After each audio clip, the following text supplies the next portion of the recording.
오늘 우리에게 주시는 하나님의 말씀은 사도행전 3장 1절부터 10절까지 말씀입니다. 신약성경 190면 사도행전 3장 1절부터 10절까지 말씀입니다. 이 계시의 말씀을 제가 받들어 읽어드릴 때 살아계신 주님의 음성을 들으실 수 있기를 바랍니다.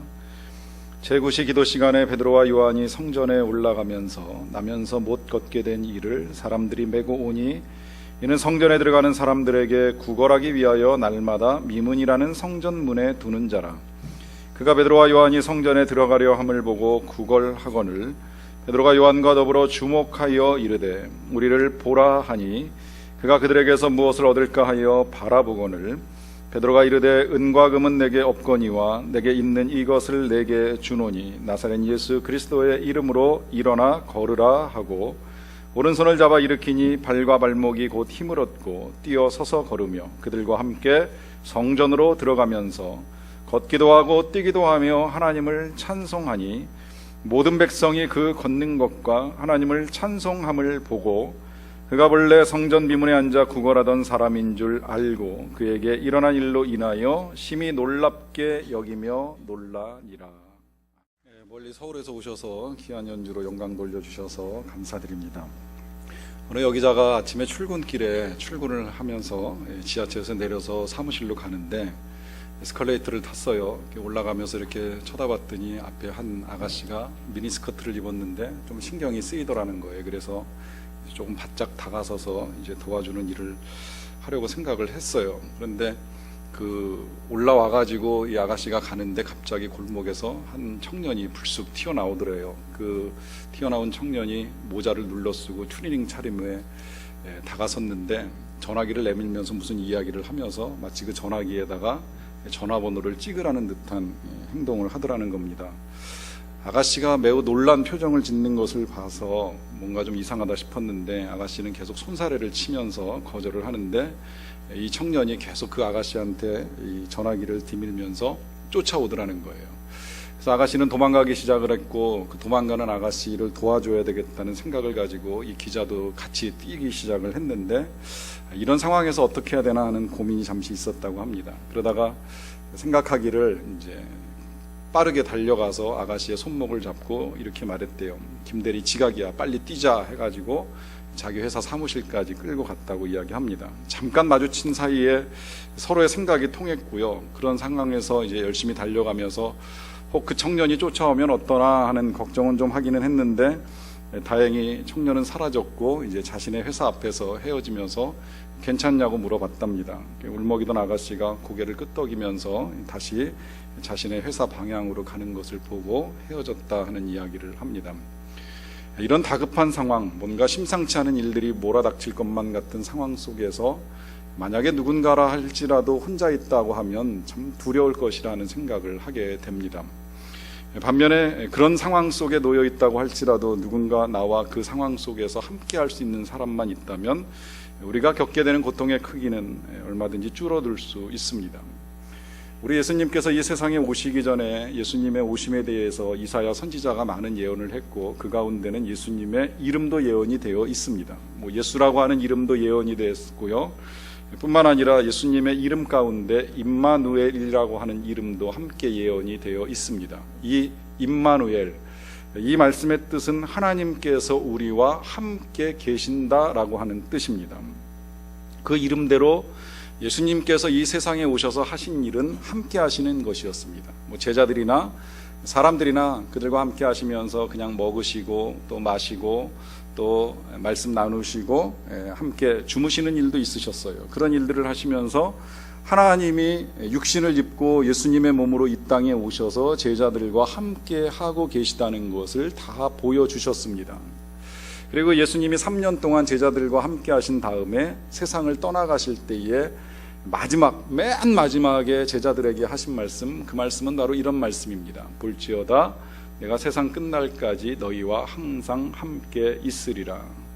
저는 이 말씀을 참 좋아합니다. 저는 솔직히 개인적으로는 예수님의 이름보다 그 임마누엘이라고 하는 표현도 좋아하고 또 이 예수님이 함께 계시겠다라고 하는 약속의 말씀이 너무 좋아서 이제 전에 이쪽으로 이사 오기 전에 섬기던 그 교회 건물에는 교회 앞뒤에 성구를 붙여놨었어요. 들어오실 때는 오란 해가 쉬게 하리라, 그리고 나가실 때에는 가란 해가 함께 하리라 말씀을 통해서 우리가 어디로 가든지 어떤 세상으로 나아가든지 하나님께서 우리와 함께 계신다는 사실을 우리 모두가 다 알고 세상을 향해서 나아갔으면 좋겠다라고 하는 생각을 가지고 있었습니다. 왜냐하면 이것이 주님의 약속입니다. 주님이 말씀하셨습니다. 마지막 유언으로 세상을 떠나시면서 내가 너희들과 함께 있겠다 약속해 주셨습니다. 자, 여러분들은 이와 같이 예수님께서 말씀하신 대로 주님이 우리와 함께 계신다라고 하는 믿음, 또 그와 같은 인식과 생각을 충분히 하고 살아가고 계시는지요? 여기서 예수님께서 말씀하신 함께 하심의 의미는 과연 무엇일까요? 이 함께 한다라고 하는 것, 가장 쉽게 이해하기에는 동행이지만, 그러나 이 동행이라고 하는 것이 때로 우리의 눈에 보이지 않을 때가 있습니다. 또 동행만이 늘 함께 하는 것만은 아니라고 하는 것이 분명합니다. 사실 누군가 함께 한다고 했을 때 그것이 항상 눈에 보이는 동행만으로 다 좋은 것은 아닐 수도 있습니다. 한 아기가 세상에 태어나면 이 아기는 태어나자마자 24시간 돌봄을 필요로 합니다. 그의 어머니는 물론이거니와 어머니가 아니 계실 땐 아버지라도, 아니면 그 누구에게 맡겨지든지 간에 이 아이는 24시간 동안 보호자에 의해서 먹을 것을 공급받고, 또 몸에 탈이 나면 돌봄을 받는 이런저런 일들을 해야만 혼자의 성장이 가능해집니다. 스스로는 아무 능력이 없기 때문에 누군가는 함께 하면서 챙겨주고 도와주어야만 합니다. 이런 시간이 보통 한 1, 2년 혹은 한 3, 4년 지속됩니다. 근데 이 아이가 만약에 어느 정도 성장한 다음에도 계속해서 동일한 돌봄을 필요로 한다면 그건 아이에게 불행이지요. 부모에게도 아주 힘든 일이 됩니다. 이 아이가 어느 정도 성장을 했으면 부모가 항상 함께 할 수는 없습니다. 내가 내 자녀를 사랑하고 이 아이를 정말 잘 지켜주고 싶고 항상 함께 하고 싶다고 해서 이 아이가 어느 정도 성장을 한 다음에도 늘 함께 움직인다고 생각을 해보세요. 아이를 학교에 보내놓고 이 아이가 학교에서 폭력을 당할지도 모르니까 내가 지켜줘야 돼 하면서 쫓아가서 아이 공부하는 교실 뒤에 서가지고 아이와 함께하는 부모 없습니다. 이 아이가 학교를 공부를 끝내고 나서 또 학원 가서 공부를 제대로 하고 있는지 못하고 있는지, 돈 낸 거 아깝지 않게 잘 공부해야 될 텐데 걱정하면서 학원까지 쫓아가가지고 또 그 아이와 함께 교실에 들어가서 공부하고 있는 부모 역시 없습니다. 자, 그러면 부모는 아이를 학교로 보내고 학원으로 보낼 때 보내기는 한다 하더라도 그 아이와 완전히 단절된 삶을 살고 있을까요? 아닙니다. 몸은 비록 같이 가지 못하지만 그러나 그 마음은 아이와 늘 함께 있습니다. 그리고 아이와 함께 있을 수 없는 시간들을 위하여서 우리는 하나님께 기도하면서 하나님이 이 아이와 함께 계셔서 지켜주고 도와주시기를 간절한 마음으로 간구합니다. 이렇게 보면 동일한 공간은 아닐지라도 부모는 이 아이와 함께 하고 있는 것임에 틀림없습니다. 공간은 떨어져 있을지라도 이 자녀의 삶과 부모의 삶이 전혀 무관하지 않다라고 하는 것입니다. 자, 같은 맥락에서 우리 주님이 우리와 함께 하고 계시는 증거는 무엇일까요? 얼마 전에 신문에 난 큰 사진 가운데 전에 미국을 통치했던 조지 부시 대통령이 머리를 완전히 삭발하고 동료 경영원들과 함께 찍은 사진이 신문에 올라왔습니다. 사연은 그렇지요. 그 함께 있었던 경호원 가운데 한 사람이 아이가 병에 걸려가지고 2살 난 아이가 그 백혈병 때문에 머리를 완전히 다 깎아야만 되는 일이 있었습니다. 아이도 힘든 일이고 부모도 마음이 아픕니다. 이 아픈 마음을 위로하기 위하여 대통령과 또 동료 경영원들이 함께 취하였던 방법은 다 같이 머리를 깎고 고통당하고 있는 이 경호원을 위로하는 것이었습니다. 사실 이건 이제 오래된 미국의 전통이 되어버렸는데요. 한날 병 때문에 머리를 깎은 소년 아이 때문에 그 친구를 위로하기 위하여 한 학급에 있는 모든 학생들이 다 머리를 깎는 일을 하면서부터 그 일은 전통이 되어서 이젠 전직 대통령까지도 머리를 깎고 함께 사진을 찍는 일을 했습니다. 이 머리를 깎는 일이 왜 중요할까요? 대통령이 머리를 깎는다고 하여서 경호원의 아이가 병이 빨리 낫는 일이라도 일어날까요? 그건 아니겠지요. 그렇지만 머리를 깎는 일을 하는 것은 지금 대통령은 자신을 경호했던 사람에게 분명히 메시지를 주고 있습니다. 나는 너와 함께한다. 너의 아픔에, 너의 고통에 내가 함께하기를 원한다는 메시지를 몸을 통해서 보여줍니다. 우리 주님이 우리에게 제일 먼저 보여주신 것은 바로 이것입니다. 우리가 세상을 살아나가면서 겪게 되는 수없이 많은 고통들, 이유를 알 수 없는 고통으로부터 몸의 아픔, 마음의 상처, 관계의 어려움까지 많은 그 어려움들 가운데 때로 우리는 질문합니다. 마치 우리가 근간에 묵상하는 욥기의 말씀처럼 내가 고통당할 때 하나님 무엇하고 계시는지, 하나님 하늘에서 내가 이 땅에서 겪고 있는 고난을 다 아시는 것인지 의문을 가질 때에 그 의문에 대한 답으로 하나님이 마지막으로 선택하신 것이 예수님을 이 땅에 보내주시고 보여주신 거예요. 그 예수님을 통해서 하나님이 우리와 함께 하신다는 사실을 드러내 주셨습니다. 그것이 가능할 수 있었던 이유는 우리 예수님께서 우리들이 이 세상에서 겪어나가는 모든 것들을 다 친히 몸으로 겪으셨기 때문입니다. 육신으로는 질병 이상의 고통을 못에 찔리시고 창에 찔리시면서 겪으셨습니다. 뿐만 아니라 가난한 집에 태어나셔서 평생 머리 둘 곳 없이 사시면서 배고픔의 아픔도 아셨습니다. 또 관계로 생겨나는 상처를 이해하시기 위하여서 열심히 먹이고 열심히 가르쳤던 제자들로부터 버림받고 배신당하는 고통까지 친히 겪으셨습니다. 이와 같은 일들을 통하여 주님이 우리에게 분명하게 말씀하십니다. 나는 너희들의 고통을 알고 너희들의 아픔을 이해한다. 이것이 주님이 우리와 함께 계시는 첫 번째 증거였습니다. 그래서 우리는 힘들고 어려울 때에 내가 홀로 있지 않다라고 하는 생각을 하기 위하여서는 제일 먼저 고난당하신 주님을 볼 수 있어야만 합니다. 특히 그 아픔이 억울하면 억울할수록 내가 도대체 무엇 때문에 이런 일을 겪는지 알 수 없다는 생각이 들면 들수록 정말로 억울하게 십자가에서 고난을 당하신 주님을 바라보십시오. 주님이 함께 고난당하시면서 너의 아픔을 이해한다고 말씀하십니다. 하지만 이것만으로 우리의 고통이나 아픔이 다 치료되지는 않습니다. 그래서 주님이 또 하나 우리와 함께 계시는 걸 알려주셨는데요, 그것은 말씀입니다. 주님은 세상을 떠나셔서 하늘나라 하나님 보좌 우편에 계시지만 주님의 말씀을 우리에게 남겨주셨습니다. 이 말씀은 책으로 또 설교로 또 다양한 경로를 통하여 우리의 귀에 들려오고 또 우리는 언제든지 그 말씀을 통하여서 주님이 나와 함께 계시다라고 하는 사실을 확인할 수 있습니다. 여러분, 말의 위력을 아시지요? 이 말이라고 하는 것은요, 사람을 살리기도 하고 사람을 죽이기도 합니다. 우리가 다 커서 성인이 되었습니다마는 때로는 어렸을 때 부모로부터 잘못 들었던 말 한마디 때문에 평생을 잘하지 않는 자아로 가지고 살아가는 사람들도 있습니다. 한마디의 말, 너네 인생이 그 모양이라고 하는 이 한마디의 말 때문에 평생 그런 인생을 살아가는 존재들도 있습니다. 반면에 힘들고 어려울 때 누군가 내가 너와 함께 한다고, 내가 너를 응원한다고, 내가 너를 도와주길 원한다라고 하는 한마디의 말은 우리에게 정말 크나큰 힘이 됩니다.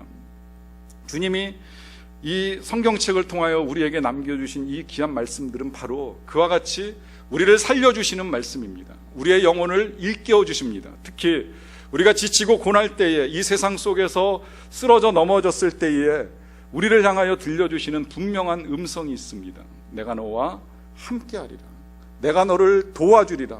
참으로 나의 의로운 오른손으로 너를 붙들리라 말씀하여 주십니다.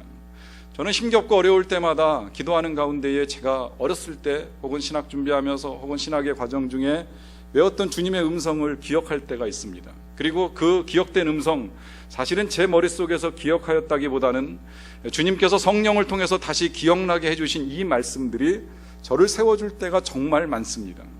그 말씀이 다시금 제 영혼을 울리게 되면 저는 일어섭니다. 그리고 주님과 함께 다시 달려나가는 일을 하게 됩니다.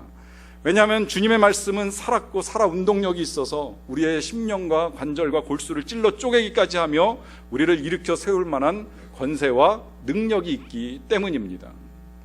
그래서 우리는 말씀을 듣고 말씀을 읽으며 말씀 속에서 살아계신 주님이 나와 함께 계시다라고 하는 사실을 확인하며 살아갈 수가 있습니다. 더 나아가서 주님이 우리와 함께 계심의 증거가 여기서 그치지 않습니다. 또 하나의 증거는 주님이 우리를 통하여 주님의 능력을 나타나신다는 겁니다. 그와 같은 능력이 오늘 본문에서 보였습니다. 본문에서 제자 베드로는 요한과 함께 이제 기도하러 성전으로 올라가던 중이었습니다. 성전 입구에서 한 사람을 만납니다. 미문이라고 하는 문이었는데 이 입구에 나면서부터 못 걷게 된 사람이 한 사람 앉아 있었어요. 구걸을 합니다. 뭔가 돈을 달라 요청하는 것이었겠지요. 그들과 베드로가 마주쳤을 때 베드로는 그를 쳐다보면서 우리를 보라고 먼저 이야기를 합니다. 그는 이 베드로에게 무엇을 얻을까 해서 잠시 쳐다봅니다. 이때 베드로가 말하지요. 은과 금은 내게 없거니와 내게 있는 이것으로 내게 준다. 나사렛 예수 그리스도의 이름으로 일어나 걸으라. 그러면서 이 사람의 오른손을 잡아 일으켰습니다. 그때 능력이 나타납니다. 그 사람이 일어납니다. 일어났을 뿐만 아니라 걷기도 하고 또 뛰기도 하고 하나님을 찬양합니다. 여러분, 이 같은 능력이 어디서 나왔을까요? 베드로에게서 나왔을까요? 물론 베드로를 통해서 나타나긴 하였지만 베드로가 가지고 있었던 것일까요? 절대 베드로는 그런 능력을 가지고 태어난 사람이 아닙니다. 아니, 능력은 둘째치고 지금까지 우리가 돌이켜서 베드로가 했던 일들을 생각을 해보세요. 풍랑 위에서 예수님 바라보고 걸어가다가 물 때문에 무서워가지고 물에 빠지는 일 경험하게 되지요. 예수님 떠나가는 일 없을 것입니다 장담하고 큰 소리 치다가 정작 자기가 죽게 되니까 두려워서 예수님 모른다고 부인하며 떠나갔던 제자입니다. 심지어 부활하신 예수님을 만나고 난 다음에도 그 예수님 만나기 민망하고 부끄러워서 갈릴리로 고기 잡으러 가겠다고 도망까지 갔던 제자입니다. 여러분, 이 제자가 달라졌어요. 변했습니다. 놀라운 능력의 사람이 되었습니다. 놀라운 능력을 가지고 오랫동안 걷지 못했던 사람을 일으켜 세워주고 걷게 하는 일을 하게 합니다. 무엇이 이 일을 가능하게 했을까요? 그가 이 사람을 일으켜 세워줄 때 했던 말이 있습니다. 나사렛 예수의 이름으로.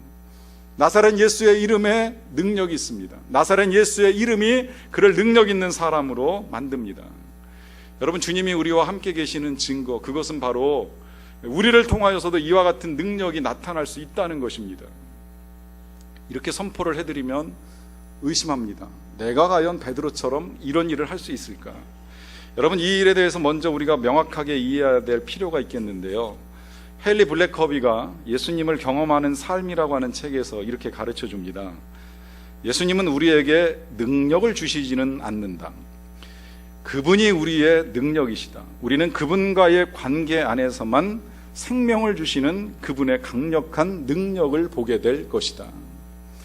우리가 능력이 없다는 건 사실이고 틀림없습니다. 그러나 우리를 통해서 능력을 나타내시는 분은 예수님입니다. 그 예수님의 능력이 나타나기 위하여 우리에게 필요한 건 예수님의 능력을 믿는 믿음이고 또 그 믿음을 가지고 예수님과 지속적으로 관계를 갖고 교제하는 일이 필요하다라고 하는 것입니다. 이와 같은 일들 속에서 주님은 우리의 삶에 능력을 보여주시고 그 놀라운 능력들 속에서 주님이 우리를 버리지 아니하시고 함께 하신다는 사실을 분명하게 보여주십니다.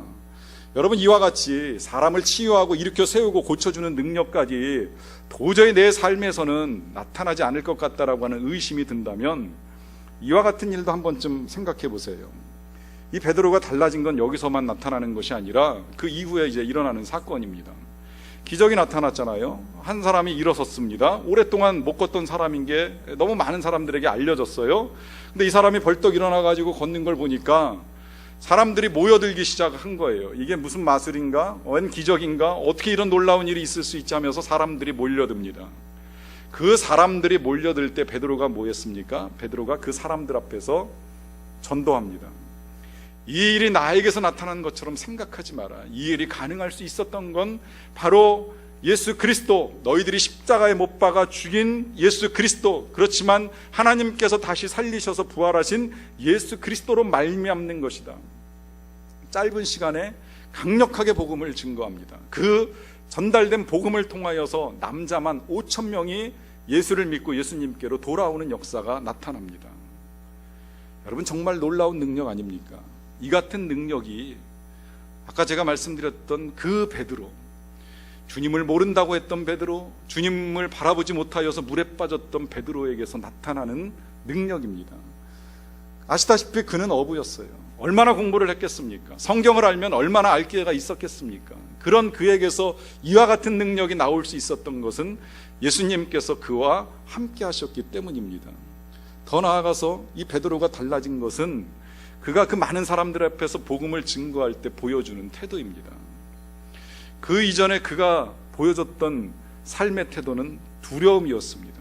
걱정스러워서 도망갔습니다. 잡히면 큰일 날까봐 무서워서 예수님을 모른다고 저주까지 했던 인생입니다. 그런데 지금은 그 5천 명이 넘는 사람들 앞에서 강하게 예수님을 증거합니다. 예수님을 모른다가 아니라 난 분명하게 알고 있고 당신네들도 알아야 된다라고 하면서 그 예수님을 가르쳐 주기 위하여 애를 씁니다. 실제 그렇게 하다가 잡혔어요. 공회 앞에 서게 됩니다. 재판받고요, 잠시 구류되었다가 풀려나기는 해요. 그런데 나중에 보면 또 잡혀 들어갑니다. 잡혀 들어가서 감옥에 들어가요. 감옥에 있는데 그 감옥 속에서도 편안하게 잠을 자는 베드로를 우리가 사도행전 12장에서 볼 수 있습니다. 어떻게 이것이 가능할까요? 그는 예수님을 믿기 때문입니다. 예수님을 믿기 때문에 이제 더 이상 두려워하지 않습니다. 평안 가운데 거합니다. 담대하게 나아갑니다. 이것이 주님이 우리와 함께 계심으로 우리가 가질 수 있는 능력들입니다. 이렇게 말씀을 드려도 혹 정말 우리에게 과연 이와 같은 능력이 나타날 수 있을 것인가? 내가 지금까지 살아온 삶의 여정들을 보면 주님 안에서 이와 같은 능력을 드러낼 만한 것이 과연 있을까 하는 생각이 들 수도 있습니다. 이와 같은 능력은 주님과 함께했던 베드로 아니면 그의 제자들에게나 가능한 일이 아니겠는가 하는 생각도 하실 수 있습니다. 최근에 조정민 목사님께서 트위터 잠언록이라고 하는 책에서 이런 글을 쓰셨습니다. 내 상처가 나으면 나는 이제 백신입니다. 나와 같은 아픔을 겪고 있는 사람들에게 나는 특효약입니다. 주위를 살피면 오직 나만이 힘이 되어줄 수 있는 사람이 있습니다. 여러분, 이 말씀 잘 묵상해 보십시오. 우리에게 상처가 있다는 거예요. 저는 이 상처를 그냥 단순히 몸의 고통만으로 생각지 않습니다. 영혼의 아픔도 물론 포함이 되지만 이 상처와 허물 속에는 우리의 죄악도 포함될 수 있습니다. 이것들은 다 치료의 대상입니다. 죄도 치료해야 되고 상처도 허물도 다 씻어내야 됩니다. 중요한 건 이것을 치료했을 때 우리는 백신이 된다는 거예요. 다른 말로 특효약이라고도 표현하고요. 그래서 헬렌 나우에는 이와 같은 우리의 삶을 일컬어서 상처 입은 치유자라고까지 표현을 했습니다. 누구나 다 상처를 안고 살아가지만 어느 순간 그 상처를 주님 안에서 치료하고 회복시켜 주고 나면 그 다음엔 우리는 누군가의 백신이 되어서 누군가의 특효약이 되어서 동일한 일을 겪어나가는 사람에게 힘도 되어줄 수 있고 격려도 해줄 수 있고 응원도 해줄 수 있는 존재로 변화된다라고 하는 것입니다. 혹 우리가 죄악 가운데 정말 끔찍한 일을 저지르고 주님 앞에 나왔다 할지라도 그럴지라도 주님은 그 죄를 다 용서하시고 그 이후에는 거룩한 삶을 통하여서 다른 사람들에게 그리스도의 사랑을 알려주는 그런 사람으로 변화시켜 주실 수 있다 하시는 말씀입니다. 여러분, 이 일에 소망을 가지셔야만 됩니다. 내 인생이 여기까지가 다가 아니라고 하는 것입니다. 내 인생 얼마든지 다른 사람을 위하여 쓰임받을 수 있는 백신도 될 수 있고 특효약도 될 수 있습니다. 이 일에 소망을 가지십시오. 나만을 위한 인생이 아니라 다른 사람들을 살려주고 도와주는 인생으로 살겠다라고 하는 그런 소망함을 가지고 나아가십시오. 그러나 이 꿈은 결코 꿈만 갖는다고 되는 일은 아닙니다. 이 꿈을 이루는 데 있어서는 항상 대가가 필요한데요. 그 대가라고 하는 것이 우리에게는 한 가지입니다. 그것은 기도하는 것입니다. 기도하는 가운데에 능력이 나타나고 더 구체적으로는 기도하는 가운데 성령이 임하면서 우리 안에 권능이 나타나게 되어 있습니다. 오늘 베드로가 이와 같은 일들을 이룬 시간을 다시 한번 헤아려 봅니다. 성경에는 제9시 기도 시간이라고 기록이 되어 있습니다. 이 9시는 우리 시간하고는 좀 다른 개념입니다. 이스라엘 당시의 시간은 3시면 오전 9시가 되고요. 제6시 예수님이 십자가에 달리실 때 제6시는 낮 12시입니다. 9시 그러면 이제 오후 3시가 됩니다. 오후 3시 그러면 우리나라도 지금 오후 3시는 아주 햇볕이 뜨거운 시간입니다. 이스라엘은 더 심합니다. 거기는 보통 오후 한 2시부터 4시까지는 너무나 햇볕이 뜨겁기 때문에 사람들이 움직이진 않아요. 그냥 다 집에서나 일정한 건물 안에서 휴식을 취하거나 잠을 잡니다. 이 시간에 지금 이 베드로와 요한이 기도하러 성전에 올라갑니다. 인간적으로는 되게 귀찮은 시간이에요. 아무것도 하기 싫은 시간이에요. 그런데 그들은 올라갑니다. 왜 올라갈까요? 기도하기로 하나님과 약속했기 때문입니다. 그리고 기도가 필요하다는 것을 너무나도 잘 알고 있었기 때문입니다. 그전엔 몰랐습니다. 그들이 그전에 겟세마네 동산에서 예수님이 기도하실 때에 그들은 잠들어 있었습니다. 그 잠들어 있다가 깨어나서 보니까 예수님이 잡혀갈 때 자신들이 할 수 있는 게 없다는 걸 알았어요. 아니, 할 수 있는 게 없을 뿐만 아니라 예수님이 잡히시고 나니까 도망가기에 바쁜 자신들의 모습이 너무나도 부끄러웠습니다. 그런데 그 이후에 부활하신 예수님 만나고 예수님 승천하신 다음에 이들이 한 것이 한 가지가 있죠. 그건 열흘 동안 열심히 기도하는 것이었어요. 밤낮으로 기도하고 오직 기도하기만 힘썼던 시간이 있습니다. 그때 성령이 강림했고 그 성령은 능력이었습니다. 그 능력을 받고 나서 자신들의 삶이 달라진 걸 알게 된 거예요. 그 달라진 삶을 가지고 이와 같은 일들을 행하면서 그들은 이제 확인하게 된 것입니다. 기도가 능력이다. 기도가 우리의 삶을 바꾼다. 또 더 나아가서 기도할 때 주님이 나와 함께 계시는 것을 보다 더 확실하게 알 수 있다 하는 사실을 깨닫게 된 것입니다. 또 실제 그럴 수밖에 없는 것이요, 주님이 우리와 함께 계심의 문제를 다시 우리 육신의 문제를 가지고 생각을 해봅니다. 제가 앞서 서두에서 부모가 자식과 아무리 함께 한다고 하더라도 부모의 몸에 한계가 있고 또 아이의 성장 과정 중에 육신이 함께 가는 것만이 다 이 아이와 동행하는 것은 아닐 수 있다라고 하는 것을 말씀을 드렸습니다. 마찬가지로 우리 예수님도요, 몸을 가지고 이 땅에 오셨기 때문에 그 몸에 한계가 있습니다. 그 몸을 가지고 계시는 그 하나의 몸을 가지고 만날 수 있는 사람의 제한이 됩니다. 시공의 제약을 받기 때문입니다. 이런 상황 속에서 예수님이 우리와 함께 하시기 위하여서 약속하신 것이 있죠. 그것은 우리에게 성령을 허락해 주시는 것이었습니다. 주님의 몸은 승천하셨지만 그 주님을 대신해서 우리에게 하나님의 성령을 보내어 주심으로 말미암아 이 성령이 우리 안에 내주하시고 그 일로 말미암아 주님이 항상 우리와 함께 계시고 우리를 떠나지 아니하신다는 사실을 영원토록 잊지 않게 도와주셨습니다.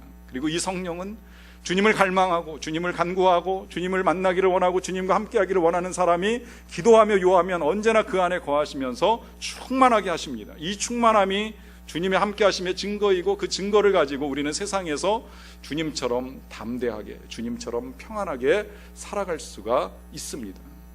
그래서 우리에게 기도가 필요합니다. 기도함을 통하여 우리 주님이 우리와 함께 계신다라고 하는 사실을 우리는 날마다 확인하며 살아갈 수 있기 때문입니다. 저는 지난주에 결론을 내리면서 이 한 달 혹은 두 달 동안 우리가 보았던 말씀의 주제, 이 베드로 같은 나를이라고 하는 것이 바뀌어야 되는 거 아닌가 하는 말씀을 잠시 드렸습니다. 베드로 같다고 하기보다는 베드로만 못한 나를 찾아오시고 건져주시고 책망하시고 용서하시는 주님이라 하는 것이 더 정확한 표현이라고 말씀을 드렸습니다. 사실 그렇습니다. 우리가 베드로 같다라고 하는 것이 어떻게 보면 좀 교만하지요. 베드로만 못합니다. 하지만 그럼에도 불구하고 저는 오늘 또다시 정정합니다. 내 삶은 베드로만 못할지라도 주님이 나와 함께 하시는 것은 베드로와 똑같습니다. 베드로와만 함께 하신 주님이 절대 아닙니다. 다른 제자들과도 함께 하셨고 또 우리들과도 함께 계십니다. 이 주님은 영원히 우리를 떠나지 아니하시겠다고 분명하게 약속해 주셨습니다. 이 세상을 살아가는 동안, 더 나아가서는 정말 이 세상의 일생을 마치고 하나님 나라에 갈 때는요, 우리와 함께 갈 사람이 없습니다.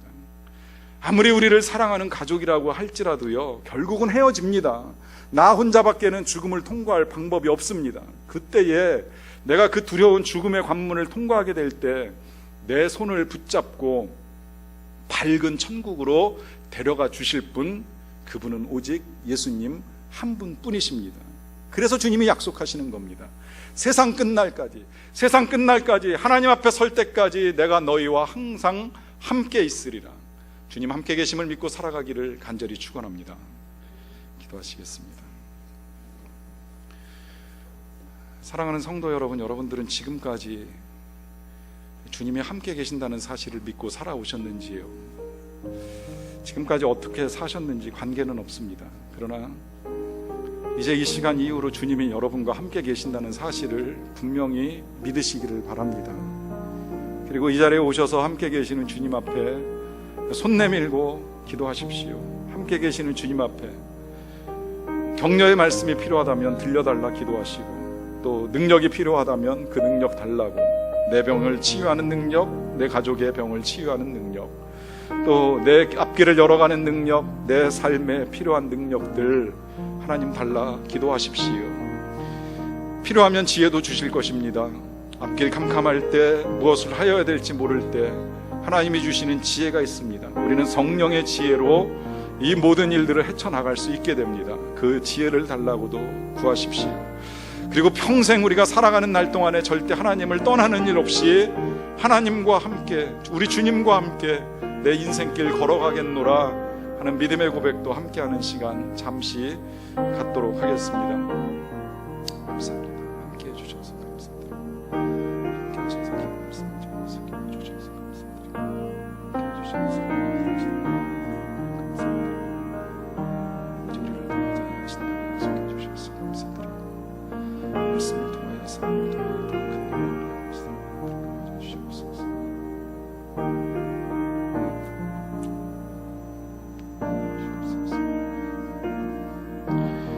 사랑의 우리 주님께서 언제나 우리와 함께 계시겠다고 약속해 주셔서 감사드립니다.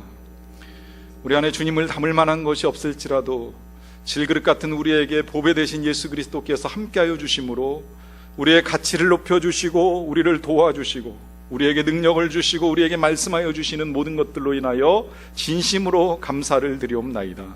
다시 어두운 세상을 향하여 나아가지만 우리가 홀로 가지 아니한다는 사실을 깨달을 수 있도록 도와주신 주님, 이제 이후로도 주님이 함께 계심을 통하여서 우리의 삶에 나타나는 놀라운 능력과 은혜를 경험하며 살아가게 하여 주시옵소서. 감사를 드리옵고 예수님의 이름으로 기도하옵나이다.